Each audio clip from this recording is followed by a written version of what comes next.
So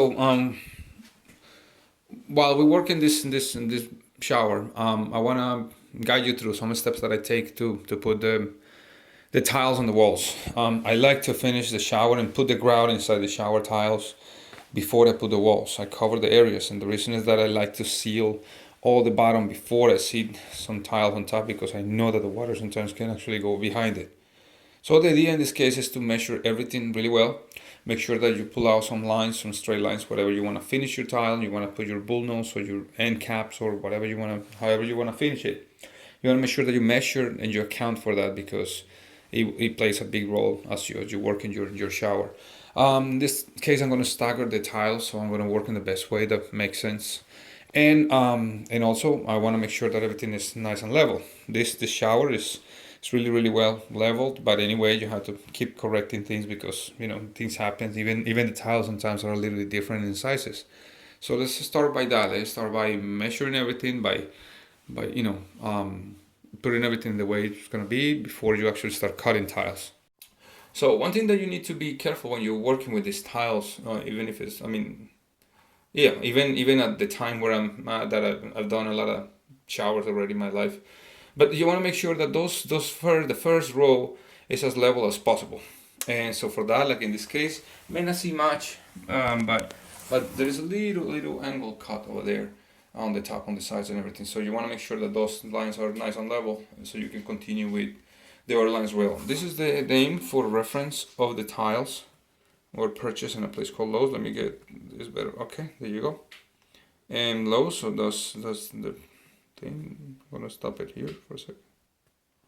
Okay, so you have it, and then that's it. We continue with this dry cut. I mean, these cuts before I even pretend to mix the cement that I'm gonna use. So as I was telling you before, you want to make sure that the first row is really nice and straight, and after that you continue, meaning that in this situation, I have these cuts equidistant, center size, because it gives you the spaces, right, to kind of make it nice and symmetrical. On the top, I put this little edge. I'm gonna stop it over there and finish it over there, and cap later when it's nice and dry. Otherwise, it will collapse on top of the little pieces. And then here, I'm cutting like half and one piece, one half, one full, one half, one full, to stagger them. I cut around, and you can cut this in a circular way, but I actually just made this hole because there's going to be a plate that's going to cover it around. So it's going to be plenty of space. I have two little valves over here that I want to make sure that they have access to. And the same thing, a little square that I'm going to make here. And so they have access to this one. I actually made this hole with a diamond blade, diamond saw, hole saw here. You have to wear it as you work on it. I think I have some videos about it. But overall, what you want to do is just continue with the edges. Like in this case, I have this edge over here, and that one is going to go all the way up. So that will give like a nice finished touch over here. Same thing's going to be on the other side. So let's continue. So let me back up a little bit. I want to show you how is this going on. As you know, the floor was installed first. And overall, you follow the same principles of making sure that everything, all the lines are as straight as possible, as that makes sense, and all the stuff. Obviously, because using the right cement, you can actually fill up little areas and stuff like that, and try to make them as straight as possible. Let me see if you can see any difference. So the tiles are fairly straight, and also the finishes of the bull nose are fine. Also, the little line that we put in over here, this section over here will be installed after the three lines, so the mosaics are a little more dry, and as well as the other piece on top. I want to show you here a little bit of the niche of the shelving that I made. So what I did is that I put the bottom with an inclination, and then this nice mosaic back, just to kind of transfer a little bit of the color. The edges were made with this bull nose, and so I cut this around this. As you can see, we have a piece that's kind of crazy in the bottom, but that's what it takes sometimes to kind of make it look nicer. Other little areas like that, I mean, they will be filled up with the grout, so I don't worry too much about them. And overall, I'm cleaning the extra or excess cement, so we can just save some time and work by cleaning when it's dry, because it will turn really hard. After I finish with all that and put the grout, I'm gonna build a seat. And that seat, I want to make sure that it's waterproof, so it's not gonna, nothing's gonna fall inside. So I want to make sure that I build it after the area is nice and secure, so the water will, even if it falls behind, that sometimes it tends to be because of the weight or whatever. I want to make sure that it just kind of falls inside the shower. What else can I say? Well, after that, obviously, is the installation of the faucets and all the stuff, the diverter of the faucets and the faucet on the ceiling. So that's pretty much. I will show you later how it kind of turns out. So the idea now is that once, as you can see, all the tile is finished over there. I'm finishing the step, and the step has an inclination.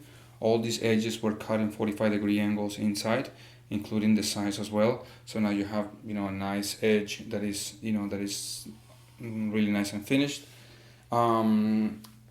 Again, the inclination is really important because in this case I'm gonna install a glass door on the outer part of it, but the water will slide in and obviously will drain properly.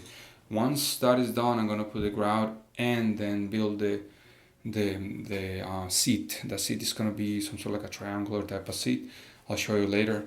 But the idea is that I don't want no water penetrating the walls whatsoever, and in this case I just want to make sure that whenever I finish it is done appropriately. So I'm going to be using other type of materials to build it, but it has to be built waterproof, watertight, and then that if one day it just kind of leaks on the sides or whatever, it's going to drain inside the shower itself. So let's continue. Okay, so now you're gonna see, I'm skipping a lot of steps obviously, but I have a lot of videos that will guide you through them. But overall, you can see that the designs were finished, the inside of the niche is finished, it's properly tilted to just to kind of prevent the water from staying there. The same thing for the bottom, and the step actually tilts inside, which is really good. And the edges were cut just in angles. All of them, all the 6 pieces that are there were cut 45s, 2 45s on the top, and the edges and 45, so it actually finishes really well. It doesn't scratch anybody, so you can see it doesn't cause you any type of cut or whatever. You gotta be careful with that. Drain is really good, so we go around and we kind of make sure that all the lines are nice and straight, as far as the grout lines. And again, you can see another video where I show how to put the grout and stuff. I put the trim actually, and this is what the diverter means. The diverter is pretty much something that will control the flow of the water to whatever point you have. This one has 3 different areas where you can actually throw it to, or divert the water to. In this case, I'm using just the handheld and the shower head piece that comes from the ceiling. So just give you a little demonstration. The water, you can actually control this. Has different features, but you can control the water there. It's really long and convenient for rinsing the hair. You have long hair, whatever, it's really good. Or and then by moving the little thing over here, you actually have the water coming from the top. So falls right in the middle and works pretty well. So once you set the temperature that you want, it's a matter of turning it to whatever. You can actually put some jets if you feel like putting one jet here and one jet on the other side, or whatever however you feel like better will be organizing your shower. That's possible with this thing over here. What else can I say? Well, that's pretty much it. I'm gonna put the shower door. I will be making another video for the shower door, but it will be a glass piece with like a stationary piece and a full piece of glass. No frames around it, just some hinges and some brackets. That's what I like, and so that's it. So thank you so much for watching my videos. I hope this one will give you an idea of how to do your own shower and make it better. Just take my suggestions and make it better. So just see you in the next one, and just don't forget to share, like, and subscribe. Okay, bye bye.